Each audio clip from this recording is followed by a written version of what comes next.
contrôler la végétation, soit échapper d'élevage destiné à la fourrure. Et donc aujourd'hui, on dit qu'il y a des centaines de milliers de ragondins en Camargue. Alors pourquoi est-ce qu'on régule le ragondin? Parce qu'il a des impacts relativement importants. C'est une espèce qui fait des terriers, et donc il mine les digues, il mine aussi les ouvrages hydrauliques qui permettent de gérer l'eau, et donc il a un impact économique important sur des activités comme la riziculture, comme la pêche, comme la chasse, ou même la gestion des espaces naturels.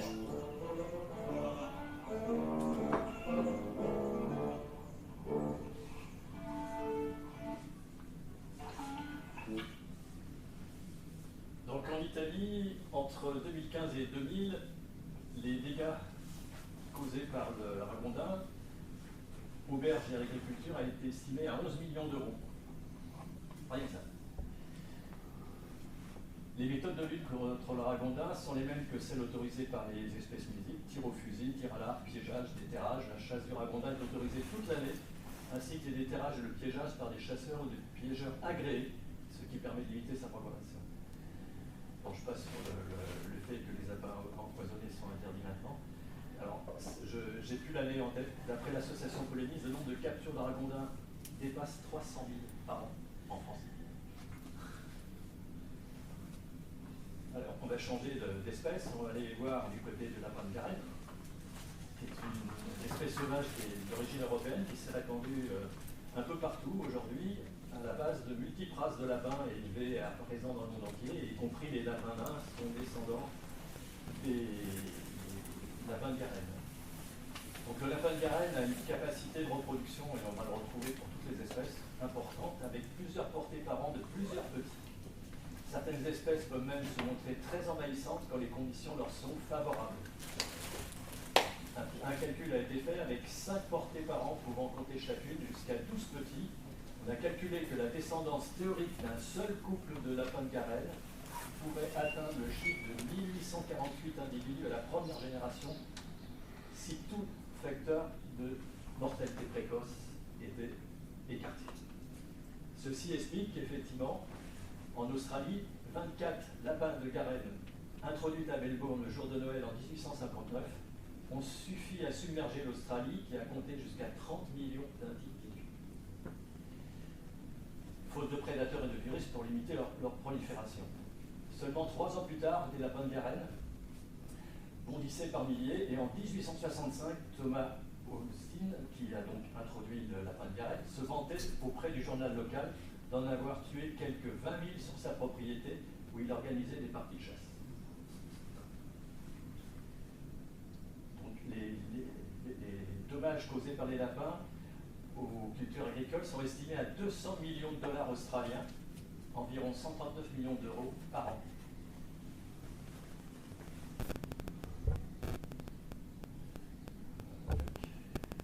Donc le lapin de Garenne peut être un facteur de maladie, de parasites, et occuper la niche écologique des espèces indigènes, et causant notamment des dégâts sur la végétation.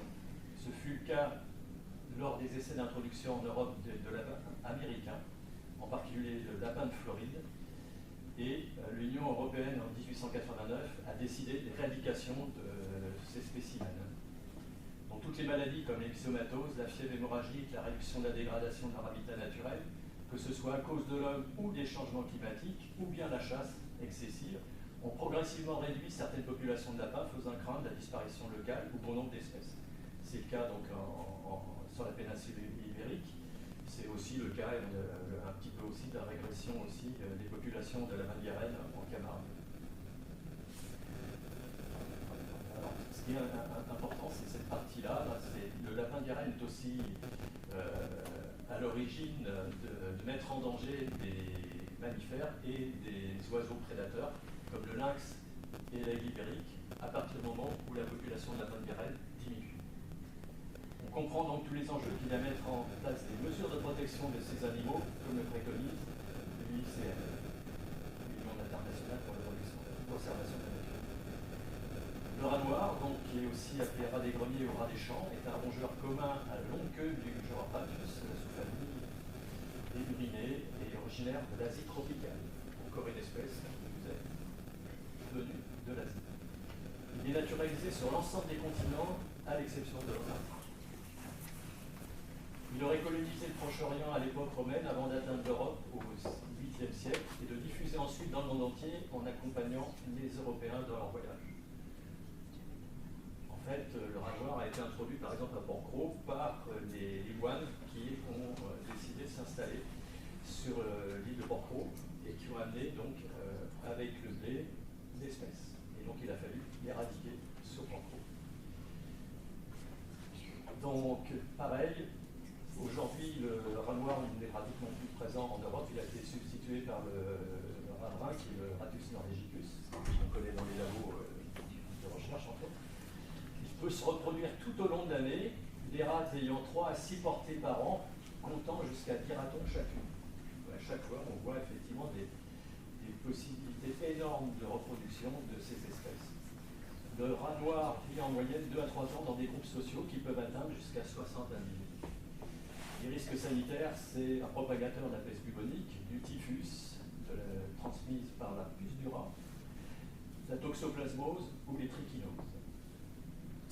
Alors juste un flash, parce que ça aurait nécessité 3 ou 4 heures de cours sur l'acclimatation, c'est juste pour évoquer ça que donc en faisant venir les espèces animales ou végétales en Europe, on a amené en même temps toute une série d'espèces qui ont, dans des conditions contrôlées entre guillemets par l'homme, développé et reproduire des espèces. C'est les parcs géologiques comme le jardin d'acclimatation, les arboretums pour ce qui concerne les espèces végétales. Et il faut distinguer donc l'acclimatation qui est au niveau humain, la capacité d'un individu à s'adapter progressivement à un climat nouveau et thermiquement inconfortable selon les standards, humidité élevée, sécheresse, température. En biologie, c'est, comme je le citais, l'action d'habituer un animal ou une plante à un nouveau milieu. Et en fait, l'extension des espèces exotiques envahissantes, elle est liée à cette capacité d'acclimatation qui est une propriété de la biologie. Et je rappelle ici la création de la Société zoologique d'acclimatation en 1854, qui deviendra très rapidement la Société impériale zoologique d'acclimatation. Donc on voit qu'effectivement là aussi il y a une dimension politique de l'époque. Le but initial de la société est défini dans ces articles: concourir à l'introduction, à l'acclimatation et à la domestication des espèces d'animaux utiles ou d'ornement. C'est important de voir que c'est cité domestication ou espèces utiles ou d'ornement. Deuxièmement, perfectionnement et à la multiplication des races nouvellement introduites ou domestiques.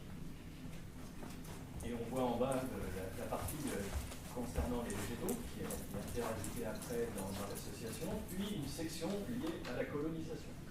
On voit que c'est complètement daté historiquement. Après la chute du Second Empire, elle devient la Société d'acclimatation, qui en prend ensuite le nom de Société nationale d'acclimatation de France. Face au développement industriel et aux destructions subies par la nature, les préoccupations de ces membres évoluent, qui se traduit par une nouvelle dénomination, alors que le souci de la protection de la nature devient prédominant. La société devient Société nationale d'acclimatation et de protection de la nature en 1946.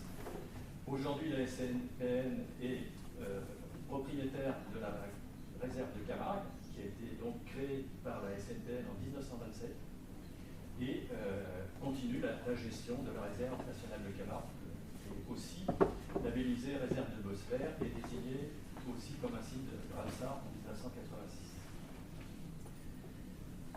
Donc 5 menaces sur la biodiversité liées à l'homme: la destruction des habitats, la surexploitation par la chasse et la pêche, les espèces envahissantes, le changement climatique et la pollution. On va passer. Donc on estime que 60% de la disparition des espèces éteintes dans le monde sont attribuables aux espèces exotiques envahissantes. L'exemple, la disparition du dodo, qui n'est pas la première espèce à avoir disparu sous les effets de la chasse et de l'homme dans l'île Maurice. En moins d'un siècle par la chasse, les chiens introduits, les prédateurs comme le rat, la répression de son territoire vu l'avancée des colonisateurs, a modifié considérablement l'écosystème. Et conséquence, une plante, le tambalacoque, s'est considérablement raréfiée du fait de la diminution de l'espace et surtout parce que le dodo se nourrissait de cette plante en disséminant les graines dans ses excréments. On voit que c'est dans l'échelle que ça se produit après. Donc il y a une réorganisation à l'échelle planétaire. La biodiversité induit et stabilise des processus écosystémiques fondamentaux dans l'espace et dans le temps. Parfois, quand une espèce ou un biotope disparaît, les services écosystémiques ou les fonctions qu'elle permettait sont maintenus grâce à d'autres espèces. On parle alors de réorganisation. Mais il apparaît que dans les écosystèmes complexes, comme les forêts tropicales, les récifs coralliens, cette redondance est limitée. Et on voit ce qui est les conséquences aujourd'hui. Sous l'effet de l'anthropisation du monde et du règlement climatique, une partie des écosystèmes s'est récemment dégradée et simplifiée. Les espèces disparaissent, les populations d'animaux, de végétaux, de champignons, de microbes régressent ou changent d'air. Les groupes d'espèces à des vitesses différentes selon leur capacité de mobilité se rapprochent des pôles, c'est l'effet du réchauffement climatique, où sont trouvés plus en altitude, pour coloniser des zones dont la température leur convient mieux. Et les espèces ubiquistes ont étendu leur territoire, devenant pour certaines invasives. Donc là, on va essayer de gagner un peu de temps.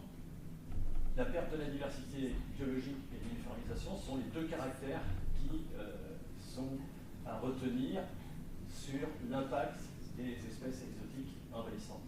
L'agriculture pose aussi ce problème de l'uniformisation des milieux avec la monoculture, qui empêche une communauté diversifiée de s'implanter et engendre une uniformisation génétique au sein de chaque espèce par les sélections artificielles de souches considérées comme plus productives.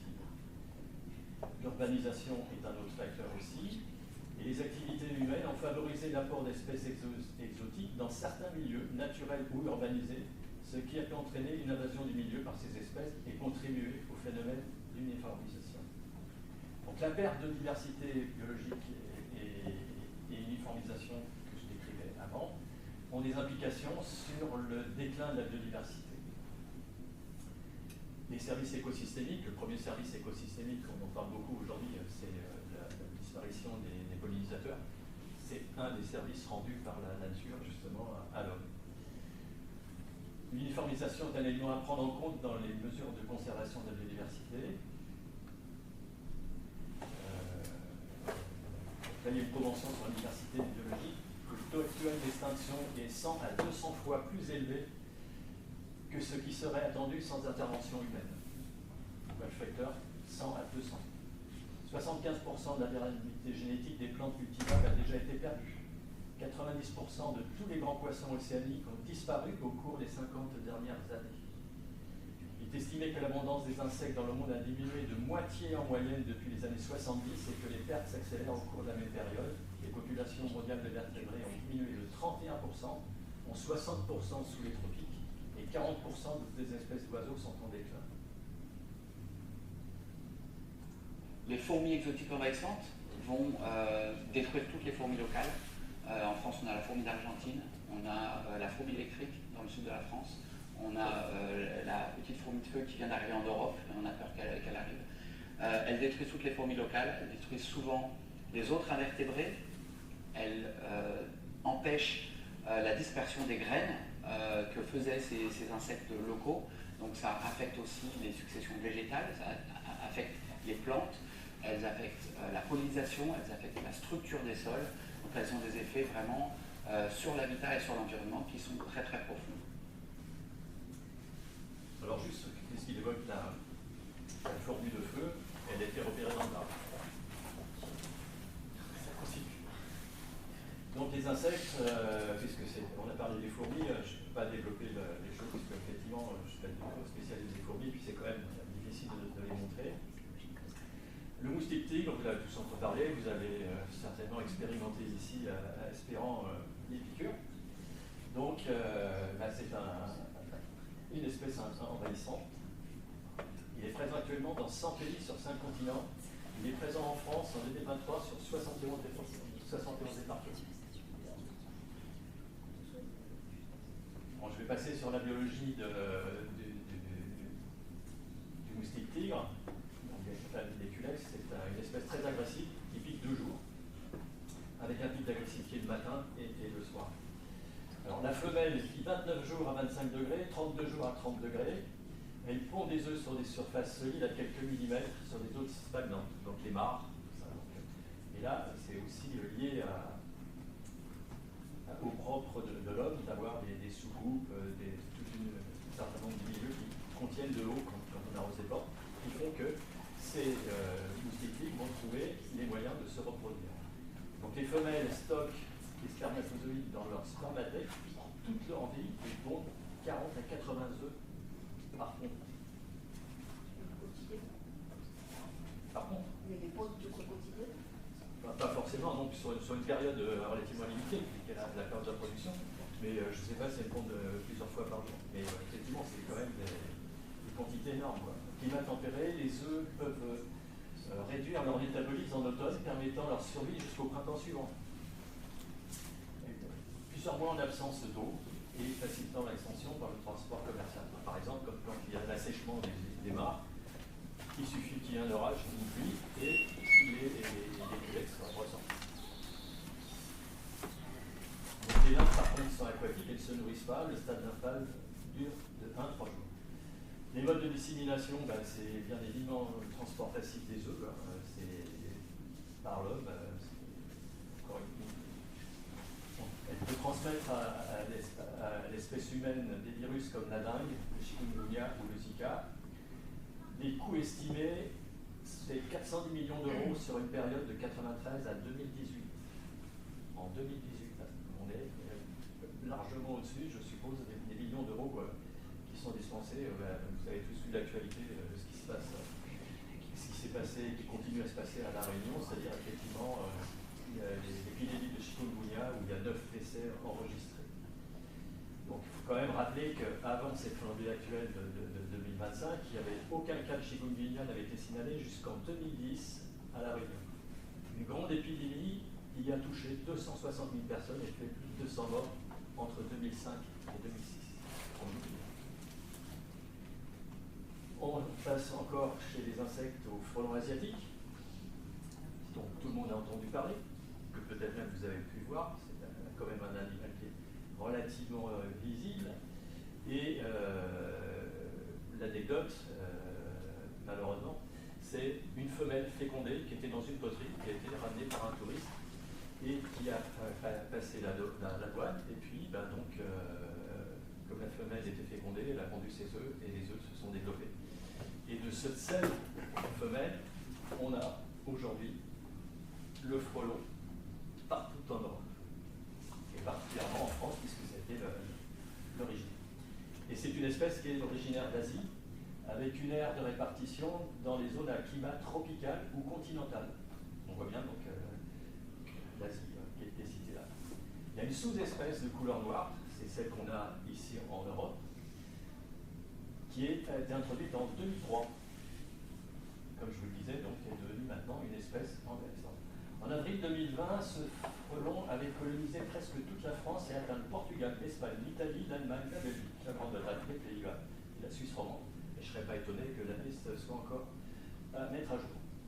Donc je vais passer sur la biologie de l'espèce, mais pareil, insister sur le fait que les capacités, à partir d'une seule reine, des capacités énormes de production, la femelle fondatrice, donc, qui est à l'origine de ce nid qu'on voit enrubanné de tous les côtés, et peut arriver à produire des quantités énormes d'insectes.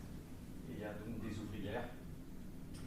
Et les femelles sexuées, qui seront les futures reines, passent l'hiver en diapause dans un endroit abrité. Et donc au printemps suivant, elles vont émerger et refaire des colonies. Donc fondatrices. Et on a l'extension aujourd'hui de cette espèce. Donc le coût de la lutte de cette invasion en France est chiffré à plusieurs millions d'euros tous les ans. Et ça croît avec le temps. L'étude du CNRS, donc de 2006 à 2016, 23 millions d'euros. Donc là, j'ai mis en référence les mesures qui sont prises au niveau départemental dans les Bouches-du-Rhône et les actions qui sont menées sur les communes qui sont infectées. Ce sont le parc naturel régional des Alpilles qui donne donc des financements pour que le département des Bouches-du-Rhône finance lancement de pièges à frelons pour les communes de moins de 200 000 habitants. Et alors, ça peut éventuellement vous donner des idées, mais signaler, piéger, détruisez non, parce que on sait maintenant que écraser un frelon fait que les frelons à proximité donc du nid sont alertés par la destruction et vont venir. Et donc vous risquez de vous faire piquer par plusieurs frelons et à ce moment-là ça devient assez dramatique. Donc en fait il faut alerter et appeler les services compétents, ça peut être les pompiers, encore que les pompiers se déplacent moins. Donc des professionnels qui sont en mesure de détruire les fondations. Et donc voilà maintenant une autre espèce, on va passer sur le littoral et qui l'aspect mer, qui est quand même bel animal. J'en ai quelques exemplaires ici que j'ai retrouvés sur les plages du Grau-du-Roi. C'est le crabe bleu. Alors on va raconter un petit peu l'histoire. Donc il a été signalé en 1935 en mer Méditerranée, observé dans les années 60 sur le littoral français. Et puis, comme je le disais, beaucoup d'espèces restent complètement discrètes. Et puis un jour, paf, il y a une émergence et ça pullule. Donc l'espèce a vu ses populations se multiplier au cours des toutes dernières années. Elle prolifère rapidement dans des milieux somates comme l'étang-de-mer. Vous allez voir le documentaire tout à l'heure. Certaines lagunes languedociennes, c'est le cas de Carnélon-Roussillon, le Cat, ainsi qu'en Corse où des liganus sont durement touchés. Les conséquences de cette invasion sont déjà importantes pour les écosystèmes concernés, la biodiversité, mais aussi les activités socio-économiques associées, à savoir la pêche professionnelle. Bon, mobilisation des acteurs territoriaux, on va le voir dans le document. Plans de lutte sont en cours en déploiement dans les régions Corse et Occitanie et des actions coordonnées sont également menées en PACA.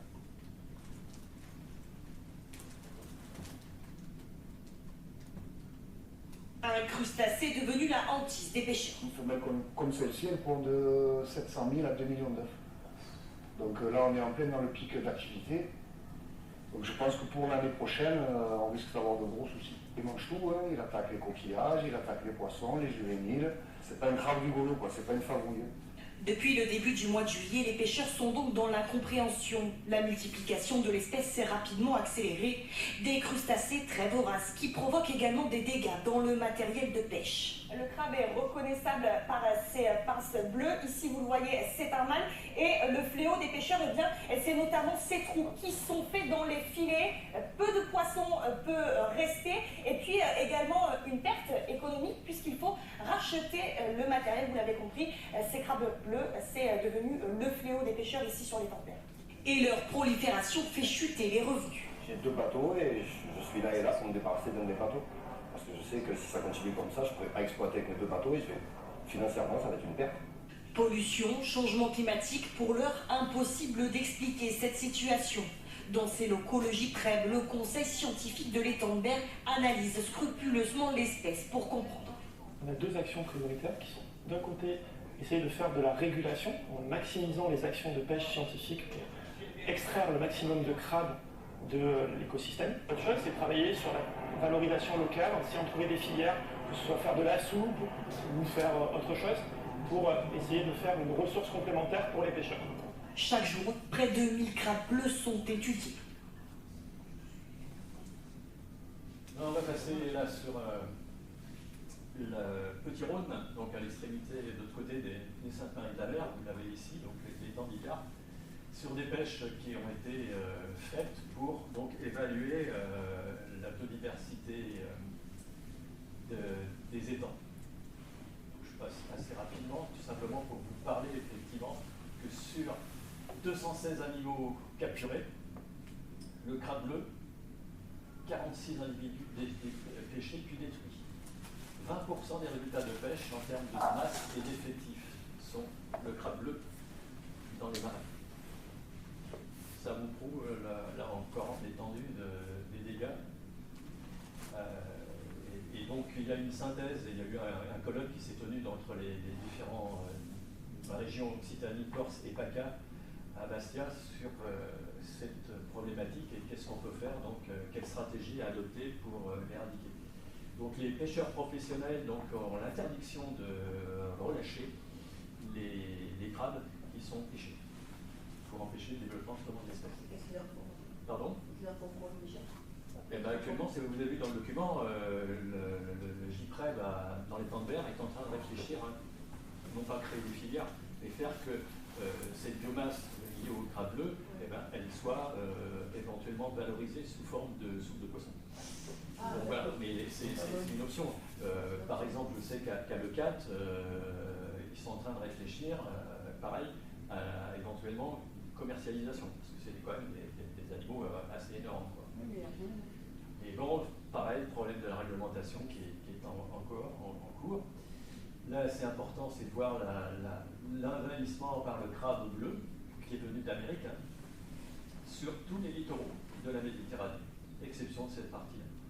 Et on le voit aussi apparaître ici, dans la Manche. Je passe, je vous laisse méditer. Bon, la biologie, on va s'en dispenser pour gagner du temps. Ça a été cité, hein, donc entre 700 000 et 3 millions, ici des 2 millions d'œufs, on peut voir la capacité d'invasion que ça peut représenter. Heureusement, il y a quand même quelques prédateurs qui vont manger les œufs et limiter un petit peu l'expansion. Je passe sur la partie biologie. Donc là, c'est ce que je vous disais. Donc, actuellement reconnue par la France dans le Code de l'environnement comme une espèce exotique envahissante de niveau 1. Ça me permet de faire un petit peu une description. Le niveau 1, c'est le niveau le plus bas dans l'échelle, qui donc interdit uniquement l'introduction d'espèces dans le milieu. Ce que je vous disais, c'est que les pêcheurs n'ont pas le droit de relâcher leur prise. Donc l'évolution qui fait que maintenant que l'espèce devient de plus en plus menaçante, c'est de faire évoluer la réglementation nationale pour la faire passer au niveau 2, qui amènerait à interdire de détenir ou transporter vivant les crabes bleus, interdiction de la vente et de l'achat, hors dérogation, c'était les problèmes que j'évoquais sur la mise sur les étals, et interdiction de la pêche de loisirs, et ça c'est un appel aux pêcheurs de loisirs. Alors ça c'est sur les pantos, mais ça concerne aussi le centre du Scamande. Je ne sais pas s'il y a quelqu'un du centre du Scamande, ils sont en alerte sur ça. Les pêcheurs donc sont obligés, moralement, de déclarer leur prise et de ne pas les remettre à l'eau et de donner les informations. Donc voilà, c'est ici récupérer les informations et les transmettre au Conservatoire d'espaces naturels d'Occitanie. Pour ce qui concerne l'Occitanie, sur le package, je pense qu'il y a la même système d'alerte. On passe d'autres espèces pour venir sur les proélis de Louisiane, que tout le monde a entendu parler. Donc voilà, c'est ce magnifique spécimen-là qui a donc une espèce là aussi très agressive. Quand vous la rencontrez, la vidéo qui suit, même si elle n'est pas originaire d'Occitanie, est très illustrative de sa biologie et de dispenser donc d'un coup. Donc à quoi ça ressemble cette espèce, les principales caractéristiques? Alors une écrevisse, qu'est-ce que c'est? Un petit crustacé muni de 2 pinces, vous verrez, et d'une queue pour se déplacer. Voilà, donc si vous approchez, vous en verrez là quelques-unes. Donc on a les écrevisses de Louisiane, avec la caractéristique d'avoir des individus assez importants. Donc on est sur des individus qui peuvent être entre 5 jusqu'à 15 ou 20 cm, où il y a même des endroits où elles peuvent dépasser par exemple la taille de ma main. Donc quand est-ce que l'écrevisse rouge de Louisiane est arrivée en France, puis en Vendée? Alors cette espèce, à savoir qu'on a les premières données dans les années 70, donc au sud de la France. Puis petit à petit, on a commencé à la retrouver en Vendée, notamment dans le Marais Poitevin, dans les années 90. Voilà. Et puis maintenant, en 2024, on la retrouve majoritairement sur tout le territoire français. Ça peut vivre combien de temps, une écrevisse rouge de Louisiane? Alors cette espèce a une durée de vie d'environ 6 ans. Pourquoi cette espèce est considérée comme envahissante? Alors cette espèce, pourquoi? Parce qu'elle a un taux de reproduction plutôt élevé. Par femelle, à savoir qu'il y a 2 reproductions par an, jusqu'à 1000 individus. Donc par femelle, voilà. Donc ça engendre énormément d'individus sur les années à venir. Pourquoi cette espèce est quand même assez redoutable pour résister au changement climatique? Alors c'est une espèce qui s'adapte très bien. Alors on va la retrouver sur les périodes de froid ou d'assec, elle est capable de survivre en creusant des galeries, en se tenant à l'écart. On va la retrouver aussi par des temps humides. C'est pas rare en fait d'en croiser sur le bord des chemins, au bord de l'eau, ou même dans votre jardin. Ça peut arriver si vous êtes sur une zone humide de voir traverser. Donc on a, comme en Vendée, cette année de fortes pluies depuis le printemps. on a une expansion de l'espèce sur le territoire. Et on a vu tout au long du printemps des écrevisses s'y balader au gré des champs, au gré des fossés, et qui colonisent petit à petit le milieu. Et quel impact elle a sur le milieu naturel? C'est une espèce opportuniste. Ça veut dire qu'elle va se nourrir de tout ce qu'elle peut trouver dans le milieu naturel, que ce soit grenouilles, individus juvéniles, donc de petites écrevisses, mais aussi poissons. Elle va aussi s'attaquer aux plantes, que ce soit du nénuphar ou tout ce qui est plantes tribulaires. On a aussi une certaine agressivité. On a une écrevisse qui est de grande taille, plus territoriale que nos écrevisses autochtones, notamment l'écrevisse à pattes blanches, qui elle se dessine petit à petit. À savoir aussi, à noter que notre chère écrevisse rouge de Louisiane est porteuse saine d'une maladie, la peste de l'écrevisse, qui la transmet justement à nos espèces autochtones. Et dernier point, on peut aussi noter une certaine dégradation sur nos berges. Alors pourquoi? Parce qu'en fait l'écrevisse va creuser des dizaines de mètres de galeries sous terre. Et avec une forte concentration d'individus, on peut arriver à des effondrements de berges. Alors, qui sont les prédateurs de cette espèce invasive? Alors, les prédateurs, elle en a plusieurs, cette petite écrevisse. Tout d'abord, les oiseaux, piscivores, donc notamment les hérons, qui peuvent se nourrir de cette espèce-là. On a aussi tout ce qui est poisson carnassier. Alors, on a en tête le brochet, le sandre, le black bass, mais aussi les perches, d'accord? On a aussi également, nous, les hommes. Donc, on va vous proposer de vous initier à la pêche à l'écrevisse. On nous propose de la pêcher, mais y a-t-il besoin d'avoir des autorisations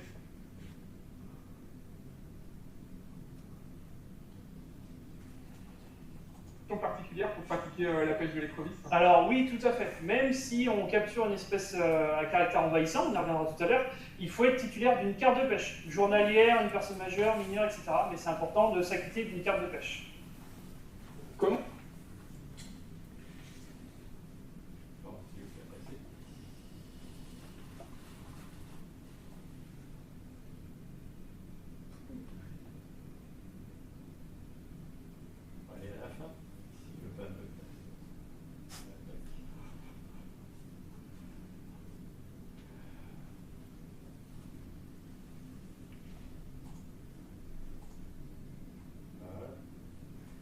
Donc ça, c'est pour vous montrer les différentes espèces, donc qui est effectivement l'écrevisse à pattes blanches qui est partout menacée par l'envahissement de l'écrevisse de Louisiane.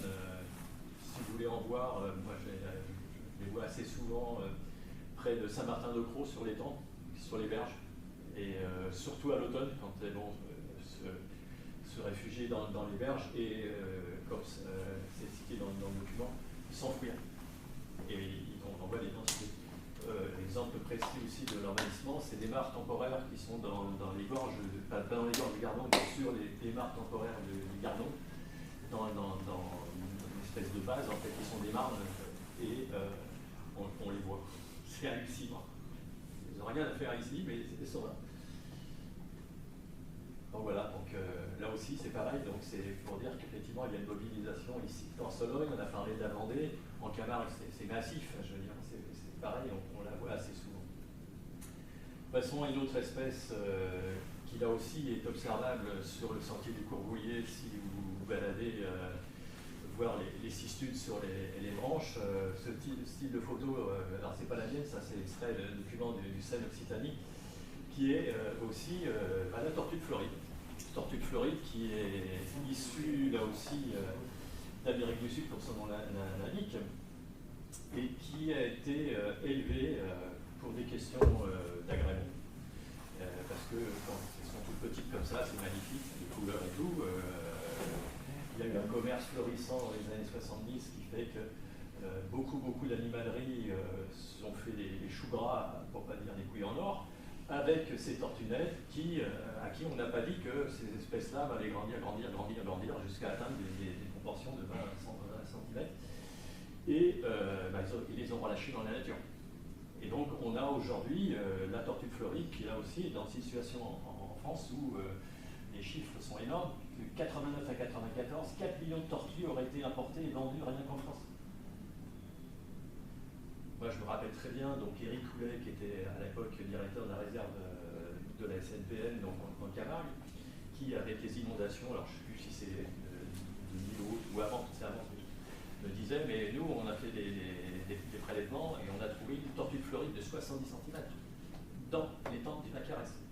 Sans compter les perches soleil, parce que quand il y a eu les inondations, tous les pisciculteurs les ont débordés, et toutes les perches soleil, toutes les espèces exotiques, elles sont barrées dans le Lac-Caresse.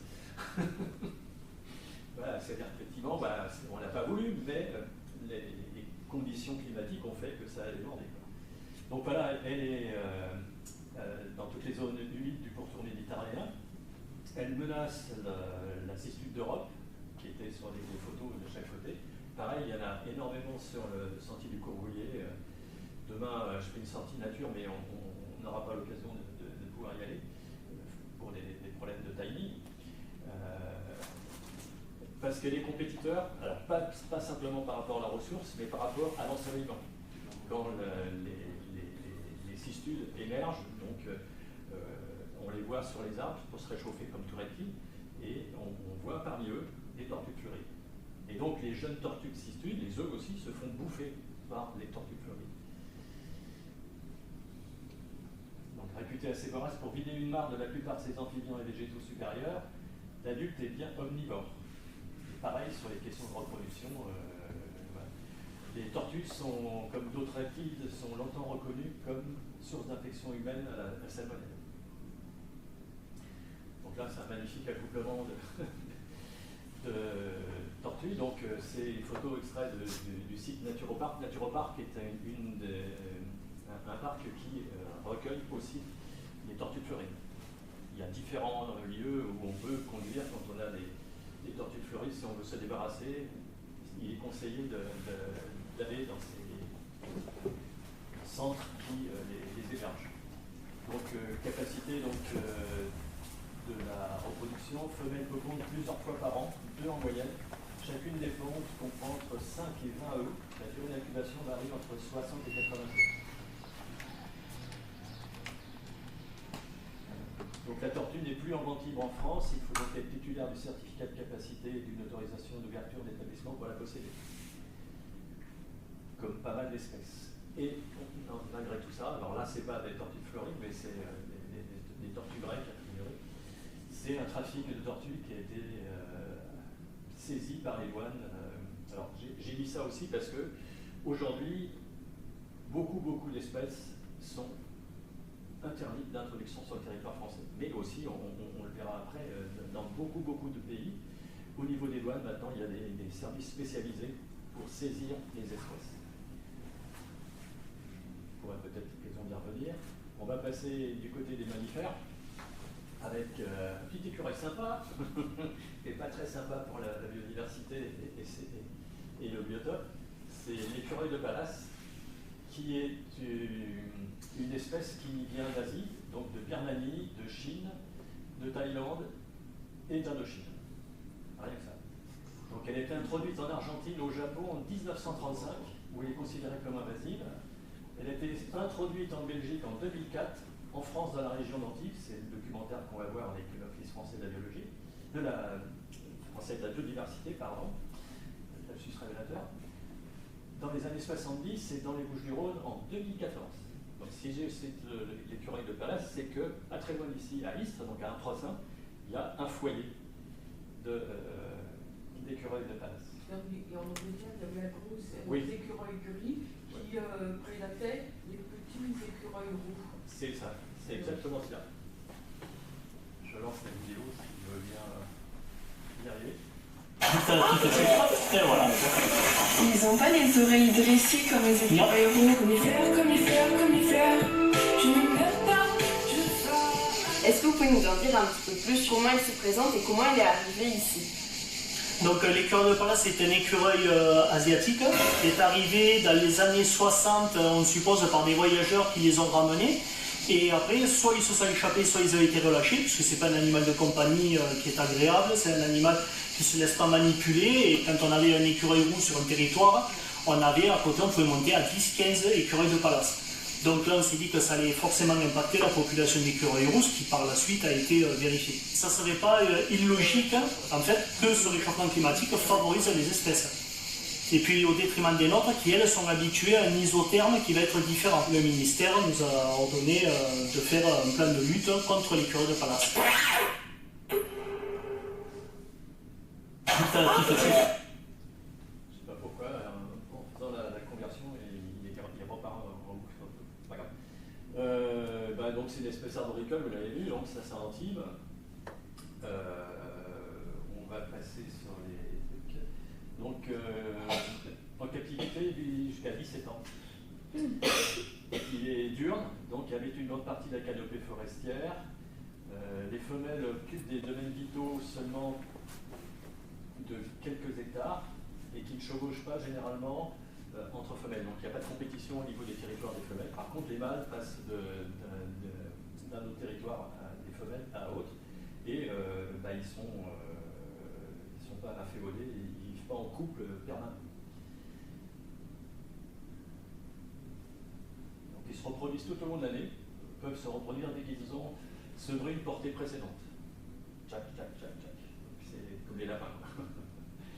La gestation dure de 47 à 49 jours, aboutit à la naissance de jusqu'à 4 petits, 2 étant typiques. Les jeunes quittent le nid entre 40 et 50 jours et sont sexuellement matures à 1 an. Donc voilà, à échéance à 1 an, on repart dans la prolifération.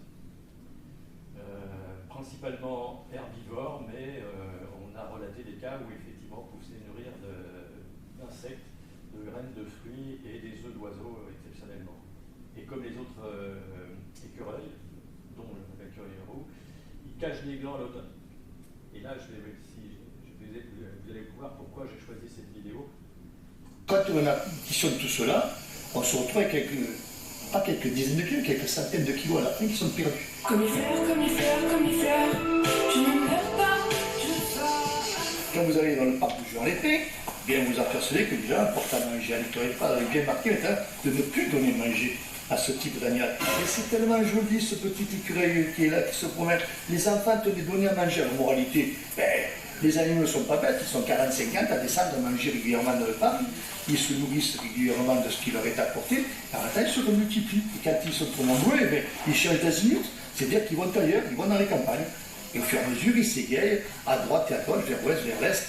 Et lentement, ils rentrent dans le territoire maritime. C'est ce qu'on constate aujourd'hui. Malheureusement, un bel animal peut-être, mais un animal qui économiquement est devenu très dangereux. Donc voilà, et donc sur la partie droite, vous avez effectivement le plan de lutte national sur cette espèce, qui est donc, comme on l'a vu, compétiteur de l'écureuil roux. Donc à terme, il va disparaître d'entre-sain, et qui a un comportement des prédateurs, c'est-à-dire qu'il est capable de ronger les câbles et tous les bois et tout, donc c'est des dégâts donc, à la sylviculture et tout. Peut-être on va l'utiliser pour liquider les cannes de Provence. Je plaisante parce que je vais parler des cannes de Provence un peu plus tard. Donc voilà, c'est donc nécessaire d'alerter si on voit un écureuil gris, sa localisation et autres, et puis que les mesures soient prises par l'Office français de la biodiversité pour les éliminer. Donc ça c'est, je dirais un petit peu à titre indicatif, on ne l'a pas ici sur le territoire à l'Espérant, heureusement, ni autour. C'est parce qu'il a été quand même observé en Occitanie que je l'ai mis là, parce que ça fait partie d'une des espèces qui est invasive au niveau européen et qui est classée en niveau 2. Voilà, ça c'est l'ouette d'Égypte, qui est donc depuis 2017 inscrite sur la liste des espèces envahissantes préoccupantes pour l'Union européenne. Donc, croissance exponentielle à partir de 2005 et en janvier 2016, des spécimens étaient observés dans 83 départements avec un effectif total d'environ 2000 individus. Ça commence à être chaud. Elle est d'origine, comme son nom l'indique, d'Afrique au sud du Sahara, donc elle est introduite en Angleterre, Pays-Bas, et ce sont ces populations-là, donc je dirais du nord de la France, qui ont aujourd'hui cette capacité à s'implanter en Europe. Là aussi, pareil, libre reproduction, capable de décaler sa période de production en fonction des aléas climatiques et peut avoir 2 nichés par an.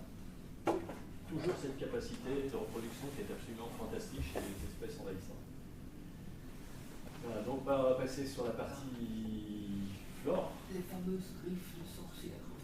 Oui, ça c'est, on va en parler. Donc on va attaquer tout de suite sur la canne de Provence. Là ce sont les espèces que, pour ceux qui voudraient venir à la sortie demain à 10h, dont on parlera tout à l'heure, sont visibles partout, quoi. Avec les cannes de Provence qui est ici très caractéristique et dont les noms sont canne de Provence, Cannevel, Grand Roseau. Donc bien souvent on parle de roseaux, mais en fait elles ne sont pas du tout des roseaux. Et par contre elles sont compétiteurs des roseaux justement par rapport donc ceux qui font les saigneurs qui utilisent la saigne pour faire les couvertures des toits. On ne voit plus trop au Camargue, mais c'est exporté pour les marais d'Abrières et autres. Donc, elle figure sur la liste des 100 espèces envahissantes parmi les plus lisibles du monde, pour l'IUCN. Pas pour la France, elle n'est pas classée en tant qu'espèce exotique envahissante, même s'il y a des mesures qui sont prises. Donc voilà, c'est une graminée à rhizome, donc je vois personne, sinon ça se chevauche à cause du passage sur le PC. Et le rhizome, vous allez voir sur les photos, donc la DDE, en général, coupe avec une épareuse, à la base, les cannes de Provence. Mais les rhizomes, ils sont dessous. Et donc, en l'espace de 3-4 semaines, une fois qu'ils ont découpé, vous allez voir tout de suite ressortir encore plus de tiges de cannes. Voilà, donc la fluorescence, elle est en septembre, décembre, donc là, on fera demain la balade, donc on ne verra pas les inflorescences. Mais c'est des cannes qui sont capables d'atteindre 8 à 9 mètres de hauteur. Donc en fait, la dispersion, elle se fait par le vent. Donc les graines que l'on voit ici, donc une fois qu'elles sont à maturité, elles vont être détachées par le vent. Voilà. Et donc maintenant, là, on est au printemps, donc elles sont bien vertes, mais pendant l'hiver, donc elles sont jaunes. Comme là. Voilà. Ça, c'était photographié. Donc, l'aire de répartition des régions tempérées et tropicales de l'Ancien Monde, donc contrairement aux autres espèces, ça n'a pas été introduit ni de l'Amérique ni de l'Asie tropicale. Il semblerait quand même qu'il y ait une introduction ancienne depuis l'Asie tropicale. Ce n'est pas complètement fondé. Elle est largement naturalisée dans de nombreuses régions et en partie devenue envahissante, en particulier en Afrique australe, dans les régions subtropicales des États-Unis, Mexique, Antilles, Amérique du Sud et dans les îles du Pacifique. Ça fait déjà quand même pas mal. Et l'habitat typique, c'est chez nous, les roselières méditerranéennes. Donc, caractère envahissant, comme je l'avais mentionné tout à l'heure, c'est figure parmi les 100 espèces envahissantes parmi les plus illusibles au monde, dans la liste de l'IUCN. Comme je le disais aussi, l'espèce n'est pas réglementée dans l'Hexagone, mais fait l'objet d'un arrêté ministériel concernant la Réunion en 2019 pour un scénario similaire à la Nouvelle-Calédonie qui a été complètement envahie, et en tant qu'en Nouvelle-Calédonie, il est interdit de l'introduire et ils ont liquidé complètement les cannes de Provence. Donc, c'est ce que je disais, donc ce code se base sur le volontariat et a été rédigé par un groupe interprofessionnel. Par contre, comme chez nous, elle s'appelle canne de Provence, moi, quand elle est dans le Gard, elle doit être considérée comme exotique. Quand elle est dans la Duc de Rhône, elle est locale. C'est pas faux, c'est pas faux. Sauf que, effectivement, vous allez voir les images, il y en a partout, quoi. Et énormément, effectivement, sur la partie du Camargue. La canne de Provence. Compétition avec la végétation indigène est mentionnée. C'est pour ça qu'effectivement, elle est invasive. On peut dire exotique au sens où vous signalez, c'est-à-dire qu'elle est introduite dans un autre milieu. En Espagne, donc, on les arrache et on les herbe. Et on a des projets de rénaturation de berges, de cours d'eau, parce qu'en fait, ces cannes de Provence auraient été utilisées pour faire des haies, pour protéger les cultures du vent. Aussi, Canaries, l'espèce est classée comme plante envahissante et à ce titre interdite de détention, commerce et propagation. Ça, c'est le niveau 2. En Nouvelle-Calédonie, donc c'est ce que je citais, hein, donc, elle a été utilisée et plantée pour stabiliser les talus des routes, et donc c'est interdit maintenant de la plante. Voici quelques tableaux de chasse. Je ne sais pas si vous reconnaissez les lieux. C'est pas très loin du château d'Espérance, c'est le bord. Ça, c'est en haut, c'est après le pont du Petit-Rhône, côté donc bouche du Rhône, c'est la repousse.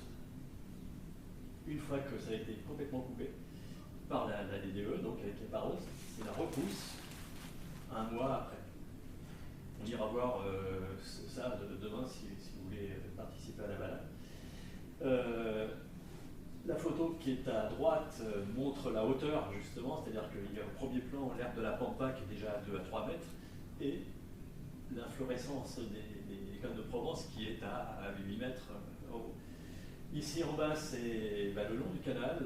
La maison là à côté, c'est le canal, c'est la station d'Aviron de l'association de Saint-Gilles. Et pareil pour l'aménagement de la Via Rona. Ils ont passé des paroses, donc là, il n'y a pas un mois, peut-être depuis un mois et demi quand même, parce qu'on est quand même à la fin mai, il n'y avait plus rien. Toutes les cannes avaient été enlevées et tout. Et voilà la repousse. C'est peu comme les bambous. C'est comme les bambous. Et là, c'est pire. Est-ce que le bambou, c'est considéré comme une... Non. Non. C'est pas envahissant. Pareil, mais c'est tout le problème. C'est-à-dire que là, visiblement, il y a... C'est mon analyse, j'en parle un peu après dans la présentation, c'est le fait qu'il y a des intérêts à avoir dans les cannes de Provence pour la biomasse, qui fait qu'effectivement, elle n'est pas, alors je peux parler de hobby, mais je ne sais pas s'il existe vraiment formalisé, mais qui empêche qu'effectivement cette espèce soit classée en tant qu'espèce de niveau 1 en France, et qu'elle donc soit, voire arrachée. Mais là, quand vous prenez, si vous connaissez l'axe qui part de Saint-Gilles et qui va à Arles, quand vous reprenez le A52 autre, tout le long, vous n'avez que des cannes de Provence quasiment tout le long. Et là, pareil, ils ont coupé sur 2 mètres, 3 mètres de large, et pareil, donc ça repousse. Voilà, c'est ce que je disais, donc je vais passer là-dessus. Production de biomasse. Du round 2. Pardon? Du round 2. C'est interdit maintenant. C'est interdit pour les jardinages, il y a encore des dérogations pour certaines espèces, mais pareil, bon, on va le voir, les aspects réglementaires, c'est les départements qui prennent des décrets ou pas, quoi. Alors par contre,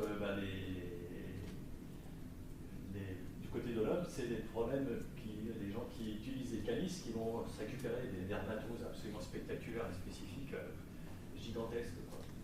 Et dans les potagers, donc, c'est encore utilisé pour tutorer les pieds d'espèces végétales.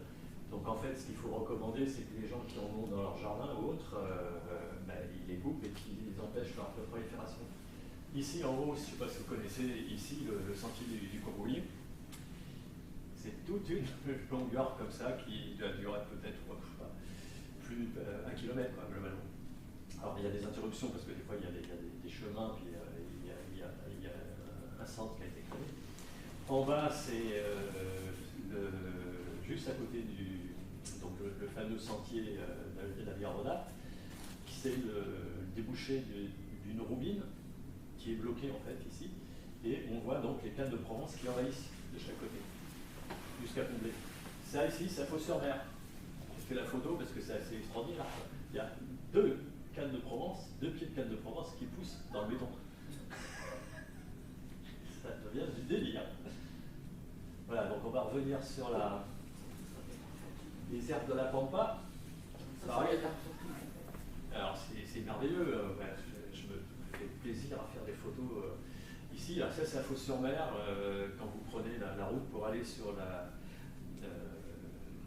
Fos, à partir du rond-point de la Fossette, vous ne prenez pas direction Istres, vous prenez sur le côté, direction de la Solac et tout. Et vous allez tomber sur ça, et alors là, c'est royal, quoi. Ça, c'est à l'automne, donc il y a tous les plumets et autres, et quand il y a le Mistral, c'est le carnage, quoi. Et il n'y a plus que ça, quoi. Il n'y a plus que ça. Et puis sur le bord des routes, il y a la canne de Provence. Parce qu'effectivement, peut-être qu'il fut un temps qu'il y avait eu d'autres plantes, mais celle-ci, elle l'a envahie et elle n'a pas permis à d'autres plantes d'exister. Parce que si on enlevait ça, qu'est-ce qu'on va faire? Qu'est-ce qu'il pourrait y avoir d'autre? C'est vrai. Je sais pas, mais il y avait des plantes autochtones, c'est-à-dire que si ces plantes sont là, c'est parce qu'on les a introduites. Et elles sortent des jardins. Ben oui.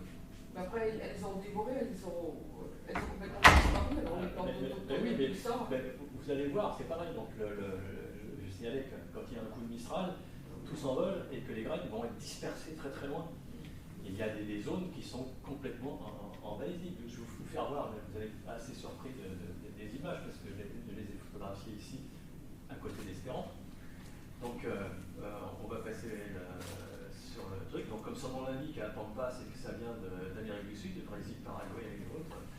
Donc c'est dans les champs là. Elle a envahi aussi donc, la Nouvelle-Zélande, la Californie, Hawaï. Donc ce que je disais, elle s'est échappée des jardins. Elle est implantée sur les côtes bretonnes et dans les zones incultes de l'île de la Réunion aussi. Bon voilà, donc elle a été classée parmi les espèces végétales exotiques envahissantes en France métropolitaine, et pourtant, elle est encore vendue dans l'horticulture. L'herbe de la pampa hautement adaptable, il marche une gamme de milieux de climat extrêmement glorifique, parce qu'effectivement, ces inflorescences-là, vous pouvez imaginer le nombre de graines qu'il y a dans chaque plumet, et vous multipliez ça, je ne dis pas à l'infini, mais presque, quoi. Voilà, c'est magnifique, hein, c'est pour ça qu'effectivement on l'utilise d'un point de vue plante d'agrément. Alors ce qui est intéressant sur le plan biologique, c'est qu'il y a les mâles et les femelles, donc c'est quand même un facteur qui effectivement, ils sont pas hermaphrodites, donc ils ne peuvent pas encore multiplier encore plus, mais quand même. Et alors faites attention si vous prenez les feuilles en fait qui sont là quand vous tombez, c'est extrêmement coupant. Et ça coupe vraiment.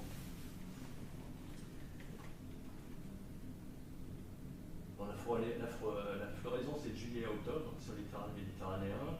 Il y a énormément de variétés horticoles, c'est ce que je disais, c'est encore vendu, autres, et ces espèces-là ont été présentes dans les jardins. J'en ai photographié aussi dans des jardins. Donc voilà, la problématique, c'est ça là, c'est la modification et la banalisation du paysage. Parce qu'on parlait d'uniformisation au début, il n'y a plus que des herbes de la pampa, à longueur de trucs. Réduction des surfaces en herbe, c'est pour ça qu'il n'y a plus d'autres espèces, quoi. Il n'y a plus que l'herbe de la pampa, concurrence avec les espèces locales pour la lumière et les nutriments. Quand ça sèche, ça devient une augmentation du risque de feu et possibilité de blessures, comme je le disais, donc l'homme et le bétail. La gestion, c'est fauchage avant la formation des graines, avant, et la coupe des tiges florales. L'arrachage des jeunes individus à la main, sinon mécaniquement, avant la fin de l'été pour empêcher l'envol des graines. Le bâchage des zones traitées prive le sol de lumière et limite ainsi la germination des graines. Et ça, je suis désolé, mais ici, on ne fait pas. Ça, c'est trop commune, hein, parce que je ne sais plus où c'est, je sais plus quelle est la source de ce document que je mets. Donc voilà, donc Herbe de la Pampa, je cite à chaque fois quel est le niveau de classement. Donc elle est majeure. Et ici, on voit bien que toute la partie du département de l'Occitanie, l'Angleterre-Roussillon, est en majeur, classée en majeur. Et on voit qu'elle est en train de se développer. Absolument. Même en zone montagne, ça monte. Voilà, bah ça c'est. Je vous donne en mille, qu'est-ce que vous voyez là-haut? C'est le chemin. Là, en fait, c'est vu de l'autre côté de la route du château d'Espérance vers Saint-Gilles. Il y a une partie où il y a une ancienne carrière, où il y a de la flotte, qui est quand il y a la pluie. Et donc, vu d'en haut, on voit tous ces plumets. Alors là, c'était dégagé par le vent, mais toutes ces zones-là, c'est que les plumets, on les voit bien ici, c'est à Espérance. Donc, il y a une zone infestée d'huile de la Pampa, d'herbe de la Pampa. Ben voilà, on ne peut pas faire mieux, quoi, quand on voit c'est magnifique, c'est super. Et là, on voit donc derrière le long d'une roubine, il y a toute une longueur d'herbe de la pampa. Donc là, on va passer sur encore une autre espèce extrêmement invasive en Camargue, qui est le Baccharis, où c'est des sons en arbre. En fait, il y a plusieurs noms. En fait, c'est plutôt la bacchante. Et là aussi, c'est pareil. Donc, c'est un arbuste qui a été introduit des États-Unis et qui s'implante dans les littoraux et dans les secteurs humides, comme c'est le cas chez nous, dans les canaux. Donc, là, pareil, espèce introduite en Europe comme plante d'ornement. Parce que c'est très beau, hein, effectivement, quand ça a une inflorescence, c'est super. Et les graines, quand elles tombent, et les fleurs tombent en tapis de graines, c'est pour ça qu'on l'appelle aussi le faux cotonnier. Elle est toxique pour l'homme, par contre. Ouais. Qu'est-ce que tu fais là?